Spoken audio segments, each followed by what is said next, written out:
वंचित बहुजन आघाडीचा लवकरच इंडिया आघाडीमध्ये सहभाग होऊ शकतो। काल इंडिया आघाडीची जी बैठक झाली त्याच्यामध्ये शरद पवार यांची जी खुर्ची आहे त्याच्याजवळ प्रकाश आंबेडकर असं लिहिलेली एक चिठ्ठी आढळली आणि त्या चिठ्ठीवरून ही सगळी चर्चा सुरू झालेली आहे। इंडिया आघाडीच्या बैठकीमध्ये वंचितच्या सहभागावर आता राजकीय वर्तुळातली चर्चा वाढलेली आहे। प्रसन्न जोशी नॅशनल न्यूज एडिटर पुढारी न्यूजचे यांच्याशी आपण बोलूयात। प्रसन्नजी, काय नेमकं वाटतंय, इंडिया आघाडीमध्ये वंचितचा सहभाग होणार का?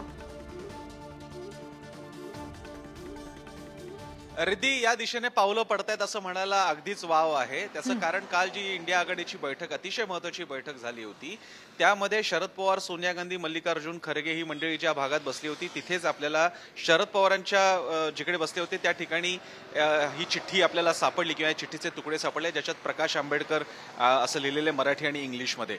इनफॅक्ट ही बातमी आपण पुढारीने पोस्ट केल्यानंतर, डिजिटल मीडियामध्ये पोस्ट केल्यानंतर अनेकांनी त्या मीटिंग मधला एक असा फोटो ज्याच्यात राहुल गांधी शरद पवारांच्या मागे उभे आहेत आणि शरद पवार त्यांना एक असा कागदाचा एक कागद दाखवतायत असा सुद्धा फोटो आहे आणि असंही म्हटलं जात आहे की हा तोच कागद आहे। जे काही असो, एक तर नक्की आहे की ही चिठ्ठी खरी आहे, ती या अशोका हॉटेलमधल्या या बैठकीच्या ठिकाणी सापडलेली, हे आपण अगदी कन्फर्म आणि अगदी स्पष्टपणे सांगू शकतो। याचा अर्थ प्रकाश आंबेडकरांचं नाव हे इंडिया आघाडीमध्ये सुचवण्यात आलेलं आहे। आता इंडिया आघाडीमध्ये जर काही चिठ्ठी कोणाला द्यायची असेल तर MK स्टॅलिनना देऊन तर चालणार नाही, नितीश कुमारांना देऊन तर चालणार नाही, ती द्यावी लागेल। प्रामुख्याने सध्या इंडिया आघाडीचे जे एक निमंत्रक आहेत महत्त्वाचे ते मल्लिकार्जुन खरगे आणि परिणामी मग सोनिया गांधी, काँग्रेसच्या पक्षप्रमुख किंवा पक्षाच्या एक महत्त्वाच्या नेत्या म्हणून। याचा अर्थ ही चिठ्ठी त्यांच्यापर्यंत गेलेली आहे आणि हा अंदाज बांधायला हरकत नाही की ही चिठ्ठी प्रामुख्याने शरद पवारांकडनं गेली असू शकते, कारण ती ज्या भागात सापडली आहे, मी जसं म्हणतोय जिथे हे सगळे बसले होते नेते, त्यामुळे हे आपण अगदीच म्हणू शकतो की प्रकाश आंबेडकरांच्या समावेशाच्या दृष्टीने गतिविधी वाढलेल्या आहेत। आणि याला कारण सुद्धा आहे, एक तर ज्या प्रकारे 4 राज्यामध्ये काँग्रेस हरलेली आहे, भाजप जेवढ्या मोठ्या प्रमाणात आक्रमक झालेली, राजकीय दृष्ट्या आक्रमक झालेली आहे, अशा वेळी त्या राज्यातल्या कुठलाही छोटा मोठा घटक असतो त्याला इंडिया अलायन्स मध्ये घेण्याच्या दृष्टीने आता हालचाली कराव्याच लागणार आहेत। निश्चित प्रसन्नजी, जसं तुम्ही म्हणताय की नेमक्या पुढच्या हालचाली काय घडतात हे बघणं महत्त्वाचं असेल। धन्यवाद या सविस्तर चर्चेसाठी। यानंतर बुलेटिन मध्ये पुढची बातमी बघतोय।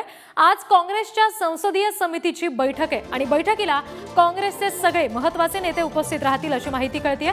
इंडिया आघाडीच्या बैठकीमध्ये जे काही मुद्दे उपस्थित झाले, ज्याच्यावर चर्चा झाली, त्या सगळ्या संदर्भात विचारमंथन या काँग्रेसच्या बैठकीमध्ये केलं जाईल असं समजतंय। इंडिया आघाडीचा पंतप्रधान पदाचा चेहरा म्हणून खरगेंच्या नावाचा प्रस्ताव दिला जाऊ शकतो अशा पद्धतीच्या चर्चा एकीकडे रंगतायत आणि ममता बॅनर्जींच्या या प्रस्तावाला अरविंद केजरीवाल यांनी सुद्धा पाठिंबा दिलेला आहे। तेव्हा त्या सगळ्या संदर्भात सुद्धा आजच्या या बैठकीमध्ये चर्चा होऊ शकते। इंडिया आघाडीची काल बैठक झाली आणि त्याच्यानंतर आज काँग्रेसची ही महत्त्वाची बैठक होतीये। पंतप्रधान पदाचा चेहरा देण्यासंदर्भात आजच्या काँग्रेसच्या या महत्त्वाच्या बैठकीत विचारमंथन होऊ शकतं।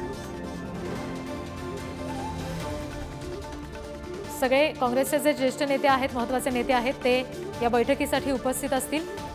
मुख्य म्हणजे पंतप्रधान पदासाठी खरगेंच्या नावाची सध्या चर्चा सुरू असताना काँग्रेसच्या आजच्या बैठकीत नेमकं काय घडतंय हे बघणं महत्त्वाचं असेल।